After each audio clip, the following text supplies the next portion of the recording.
உண்மையாயிரு, நேர்மை என்றும் வெல்லும். ஒரு கிராமத்தில் ராமு என்ற ஒரு சிறுவன் வாழ்ந்தான்.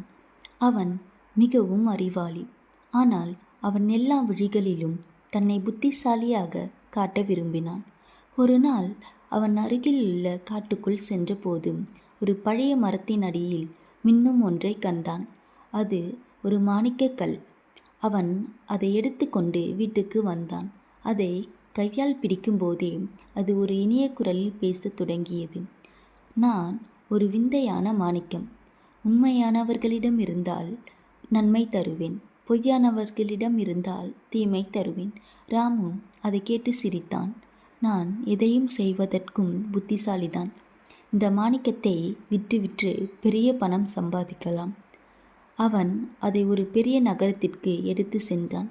அங்கு ஒரு வணிகரிடம் மாணிக்கத்தை விற்க ஆரம்பித்தான். ஆனால் வணிகர் சந்தேகத்துடன் கேட்டார், இது எங்கிருந்து பெற்றாய் என்று. அவன் பொய் சொல்லி தன் தாத்தா மறைவதற்கு முன் கொடுத்தார் என்றான். வணிகர் அதை வாங்கினார். ஆனால் அடுத்த நாள் வணிகரின் கடையில் நெருப்பு பற்றியது. மாணிக்கம் தீயை கட்டுப்படுத்தவே இல்லை. வணிகர் பயந்து அது என்னவென்று விசாரித்தார். ராமுவின் பொய்யான நடத்தை தெரிந்தும் வணிகர் அதை திருப்பி கொடுத்தார். அவன் வீட்டிற்கு வரும்போது மாணிக்கம் பேச ஆரம்பித்தது. நீ உண்மையை சொல்லவில்லை, எனவே நான் உனக்கு தீங்குதான் தருவேன். ஆனால் இப்போது உண்மையாய் நடந்தால் நலமாக வாழலாம்.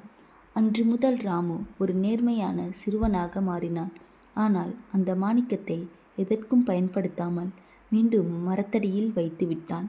ஆனால் அவனது நேர்மையான வாழ்க்கை அவனுக்கு பின்னர் செல்வத்தையும் மகிழ்ச்சியையும் கொண்டு வந்தது.